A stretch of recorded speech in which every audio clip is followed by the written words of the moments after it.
Hey, what's up? I'm Chance, and welcome back to our playthrough of Our Life Beginnings and Always. If you like what you see, make sure to hit that like button, subscribe if you want to see more, and let's just jump into it. In the last episode, we had hung out with Cove and Shiloh, and we ended up going to a park where we ended up meeting our sister. So hung out with them for a little bit, kind of just funny adolescent chaos ensued, I feel like. And then the sun went down, and I think that's where we left off, so that's where we will begin.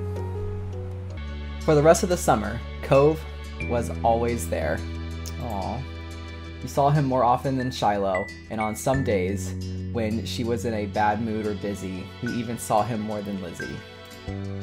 He became a staple of your everyday life, the way sun and lunch and the beach were. During your first summer together, you really liked Cove. He was a fun person to play with, and he seemed to like playing with you too. Of course, that was only the start of things. Oh, what do I do? Moment select, step 1. Oh. So I wonder if can I go through all of these? I hope I can. Let's see. Let's go ahead and do Sandcastle. Right? Do you have to go in order? Nope. Cove wasn't able to do many things that summer. When him and Shiloh sat out on the shoreline on one bright morning, you could tell he wanted to be in the water. But there was no way he'd be swimming anytime soon, not with his cast. The waves washed a single shell to shore. That's a cool line. The waves washed a single shell to shore. Glittering in blue, another reminder of the places he couldn't go. From what you'd heard about Cove's old life so far, in tiny pieces and fragments, you could tell that he'd do anything to be able to get the cast off. Like make a pact with a witch or something, just to get it off his arm. You thought about how his summer last year must have totally been different from this. With his old home and his mom and dad. Poor kid. But now he was here, with you and Shiloh and Lizzie and everyone else, and he couldn't even go in the sea. His town wasn't bad. It had all your favorite things in it, but sitting there, on the same beach you'd grown up on, you could understand that not everybody else felt the same way about Sunset Bird as you did. Oh, there they are! You watched him from the corner of your eye quietly, and he finally said aloud what you had been pondering. I wish I could go in. The water? Yeah. Oh, I'm sorry. You're gonna be able to do it soon. See, that I actually was lucky in my youth to not end up having to wear a cast at all, ever. So I couldn't imagine like being locked away from summertime fun times.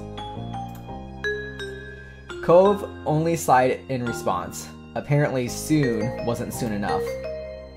It's so pretty, the ocean. And huge. There could be anything out there, like mermaids. Heck yeah, there could be. Shiloh knows. I wish you didn't have a cast. I don't really care. Swimming might be fun, if we could. I'm fine here on land. Mermaids aren't real. All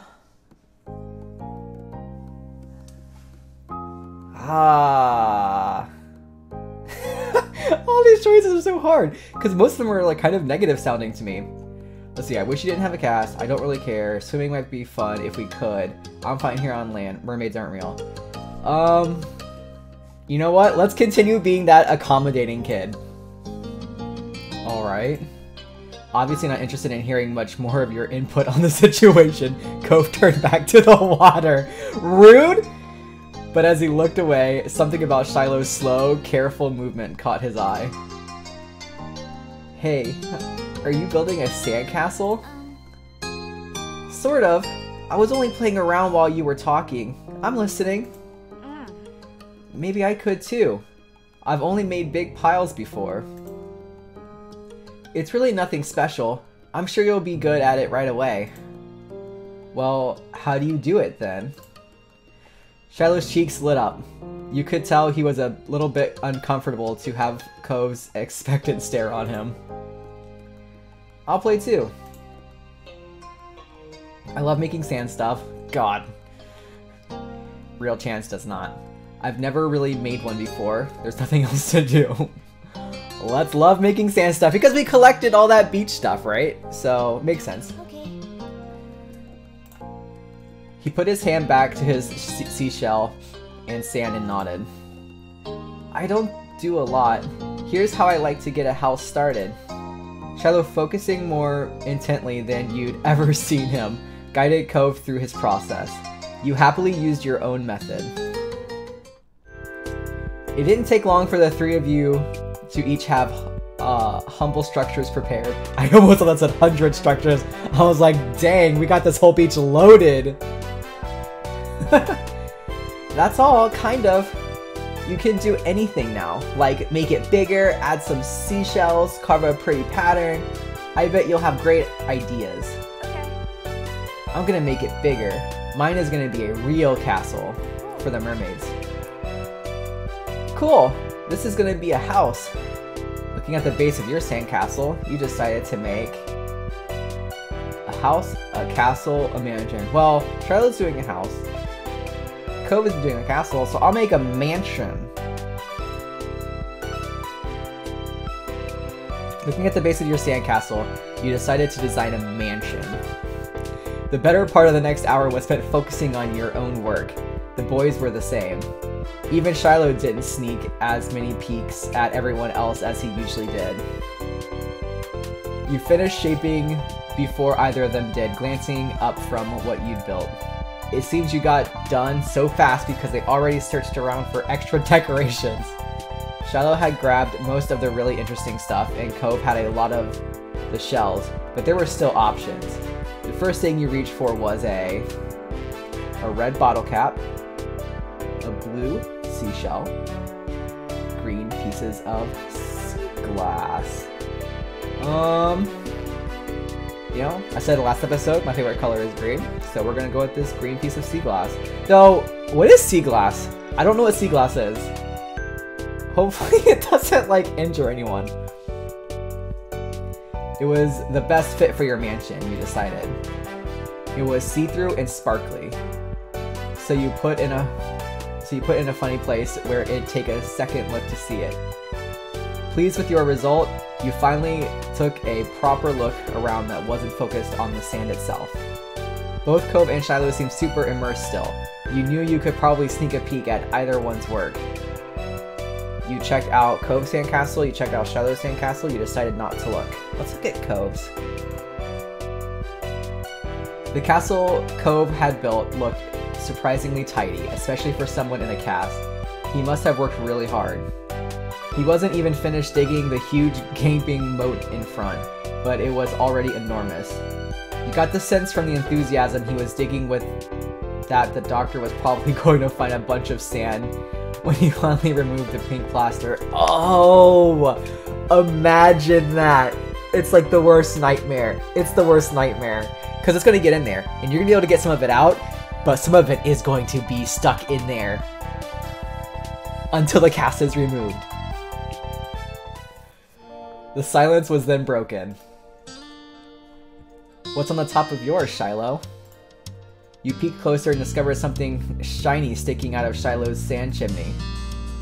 Oh, it's just a gum wrapper. It looked like smoke. Freaking smart kid. It's good. That's smart. See, Cove agrees. Yeah, I didn't think of that. I guess. I don't see it. You'd be like, man, complimenting me. You should be an architect. Kind of looks more like a worm. I'm gonna go with how I reacted. You really know a lot about this. Shiloh's gonna end up becoming an architect by the end of this. Shiloh smiled without a word. And that was that, or an artist. And that was that for the current topic. Jamie, can I see what you did? Sure. He scooted just a bit nearer and began surveying your work. Don't judge me. All you really knew about mansions was that they were supposed to be big, so you'd gone really big. It was the size of the country club that Lizzie played golf at, compared to Cove and Shiloh's buildings. Probably even bigger. Shiloh quickly decided to jump in the new conversation. Hey Jamie, what did you do? This is my mansion. It looks great. Your house is so big. It's not a big house, it's a mansion. I guess mansions are just really big houses. I mean, fair. Thanks. You just looked at him. I'm gonna say this one. Huh? Is being a house... Oh no! Okay. I thought it was more like a joke. No. No, but we each made our own place. Nobody is the same. I think we are. Cove raised an eyebrow at that. If something is the only one of that thing, that makes it special. Yeah, for sandcastles and stuff. People too. My dad always says how everybody is their own man, a real individual. I don't think I'm very special. Shiloh! Why? Why not? Nobody else is you. Shiloh simply shook his head. I'm not different. A beat passed between the two. Cove then looked down at his own work again. Okay. He didn't seem to be bothered leaving the disagreement hanging there. Cove had other things on his mind. Oh my god. My dad tried to get me to make sandcastles the first time we came to this beach. I didn't want to. Cove trailed off. Again, there was another moment of silence. Shiloh shifted and opened his mouth to say something, but Cove spoke up before he could. You didn't think he noticed that Shiloh was going to talk. Oh. Hey, do you know what happened when your moms met my dad, Jamie? Oh no. You waited to see if Shiloh would say what he wanted to. When he didn't, you considered Cove's question. That's actually really, like a really good interaction piece. Because this happens so much in conversations, especially when you're younger. Because I don't think we understand like social cues as much, and especially since Cove was looking away anyways. So that's really good story. Great job, holy crap. And to acknowledge it, to acknowledge that we're waiting to see if Shiloh talks. That's cool. Anyways, I wasn't there. They didn't tell me. I just remember what happened when I met your dad. Oh no, shut up. Mr. Holden had been a weird stranger then. Well, he was still kind of strange. No other parent acted like him. But you knew him better at this point. Now that you thought about it, it made a lot of sense that Cove's dad talked to him about people being unique. You were pulled from your thoughts when Cove continued. Oh. Well, I was there. What? Oh. Because he doesn't know. Duh. Okay. Yeah, leave it at that. I don't think my mom has met your dad. Yeah, I'm pretty sure she hasn't. Jamie's parents and my dad met the same day I met him. I'm gonna say what happened. Shiloh frowned to himself, ducking his head. His hat cast a shadow over his face. You could tell he was upset at not being included in Cove's choice of topic. That was kind of boring for him. Though, giving people their own turn to say the things they want is important too. You stay silent and let Cove finish the story? I think Shiloh wants to talk too. I'm gonna see if we can get Shiloh to talk, because I'm curious as to what he was going to say. And this is taking a piece out of me. I think I would say, well, I don't know, because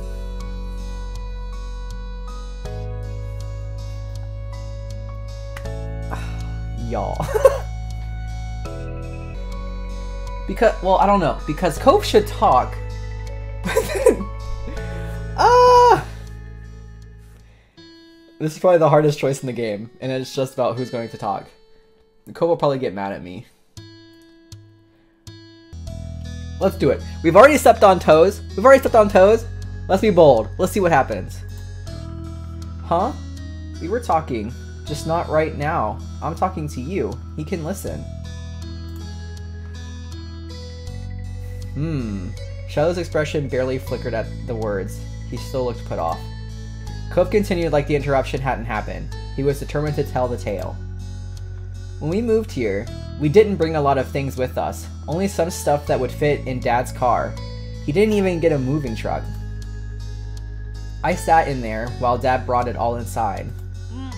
I didn't want to get out because I knew Dad would make me look around the new house. I really didn't want to do that.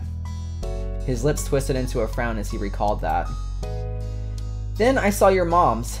They were in a car too and stopped at your house. I guess they were coming back from somewhere or something. My dad noticed. He waved his hands, then went over to the front of your house, where he started talking to them. I don't know what they said. I couldn't hear it. But he couldn't see me anymore, since he was looking the other way. So I opened the car door and left. I wanted to get away and went behind the houses. I found those hills there, the ones where we met for the first time. Cove nodded and stared at you. You stared back. He didn't go on to say anything more. Aren't you gonna finish your story? Cove's brow wrinkled, like he didn't understand why you were surprised. Huh? That's all that happened. What? Okay. Why did you want to tell the story if nothing happened? You really gotta get better at telling stories. That was a pretty bad story. Thanks for telling me. What? What is this? Okay. I'm just gonna dot okay, because I don't quite understand. I don't understand what happened there. What is it? What? You said that in a weird way. I don't think I did. Cove narrowed his eyes at you, suspicious. Shiloh's mouth twisted into a scowl of disbelief, but he said nothing. Why'd you bring that up anyway? There was a slight shrug of Cove's shoulders. I was thinking about it, because of the sandcastle. It made me remember when I moved to here. Dad showed me the beach first, before we went back to the car to unpack. He was really excited about it for some reason. Cove's brows furrowed a little bit more as he quietly raked his hands through the sand. I get it. You thought maybe Mr. Holden wasn't that excited about the beach, and was instead hoping Cove might be. But the line of conversation had come to its end. Even Cove was done with it. Some other topic had popped into his head. Shiloh, fidgeting uncomfortably in the sand, had made Cove aware of his presence again. They looked at each other, and you could only wonder what this might be about. What? Hey, Shiloh. Yeah? Why are you always turning so red, even when nothing is happening? Clearly startled, he jerked back. Neither you or Shiloh had expected that to be how he got included in the conversation again. Oh, Lord. I don't know. I guess. Okay. It's kind of weird. He's just so upfront. He says it like it is. Whatever he's feeling, he just throws it out there. Shiloh's eyes were wide with embarrassment and his lips twitched. And he was blushing even harder than before. Maybe it wasn't only this. Perhaps it was simply the last straw. But it was a big deal to Shiloh, a huge deal. He didn't just look sad, he seemed almost panicked. You weren't sure if he was about to cry or run away or what, but you soon got an answer. Why do you wear glasses? Most kids don't wear glasses. And nobody is named Cove. Who asked you to come? Oh no. Who asked you to come? It was probably just your dad bugging Jamie's family some more cause you don't have anyone else who'll ever play with you. Cove blinked. Oh no. Oh no. The tension on the beach was suddenly uncomfortable in a way you didn't know how to laugh off. It didn't seem like the kind of thing he'd get upset about, though you hadn't ever known what kind of thing would bother Shiloh. I'm sorry. Me too. I was just wondering. Hey, let's build another sandcastle. You tried to play on your own. Are we gonna build more? You nervously messed with the sand. Do we distract?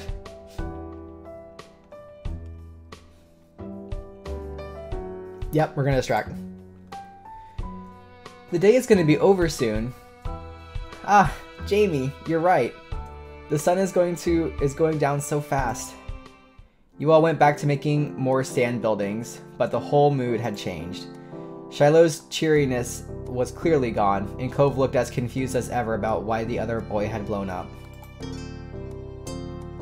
The air stayed uncomfortable the rest of the afternoon, right up to the moment that Shiloh's mom appeared at the beach to take him home.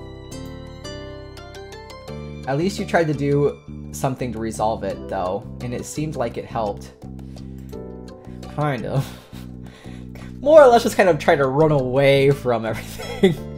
Even though Shiloh's smile, when he said goodbye to Cove wavered, it stayed as bright as ever for you. That had to count for something.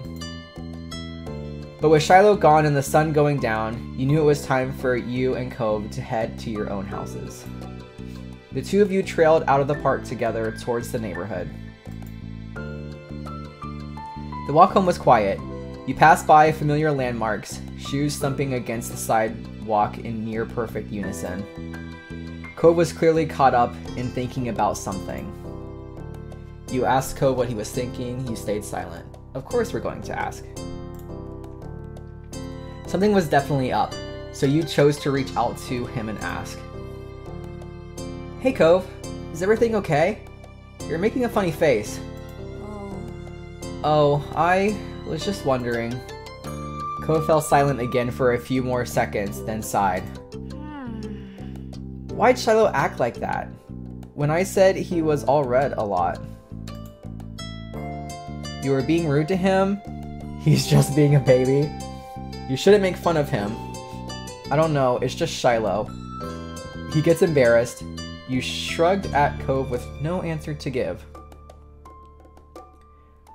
Let's see. I mean, I personally think it was kind of rude.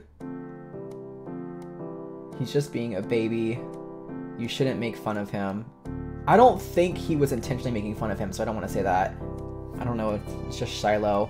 No, that wasn't Shiloh. He gets embarrassed. I could see that. But I'm going to say the first one, because I do think that that's what happened, and I think maybe Cove might need to hear that. No, I wasn't. It looked like that to me, and it wasn't just saying the one thing. You're not very nice to Shiloh. I didn't mean it like that. Shiloh was kind of weird to talk to. Oh, see? That's kind of rude. I guess I can get it. Why he would do that. Sometimes I get really mad too. Despite seemingly coming to a conclusion, Cove's mood was still sour. Yeah, because it kind of sucks to kind of confront that maybe you did something wrong. Not on purpose. Hey, Jamie, was Shiloh telling the truth? Huh? His gaze left yours as he dug the sole of his shoe into the ground. He looked oddly vulnerable for a second. Does my dad make you hang out with me? I know he talks to your moms about that a lot. Oh, this hurts! Oh! An uncomfortable weight settled into your chest at the question. You liked spending time with Cove. You didn't even have to think hard about it. You knew you did. But you couldn't help feeling guilty. Cove still didn't know what happened when you met Mr. Holden. I don't ever want to tell him that. Nobody's making me spend time with you. Your dad does do stuff so you'll hang out with my family, but Shiloh shouldn't have said that. You decided to tell him about how his dad offered. I'm gonna say the first one, because we don't need to go into those other things, I don't think. Cove's shoulders relaxed. You hadn't even noticed that he had tensed up. Yeah, that's what I thought too. Anyway, I didn't think you were pretending. I just wanted to make sure it was okay is all. Crisis averted. Thanks. Thanks for telling me. I feel so guilty though, because like I was telling him, like I was trying to be honest with him about like his interactions with Shiloh. And I couldn't be honest about the interactions that I had with his dad. Oh god. Oh, he's so cute. Your throat tightened. It was hard to meet Cove's earnest gaze again. Keeping secrets was hard. I know. You're welcome.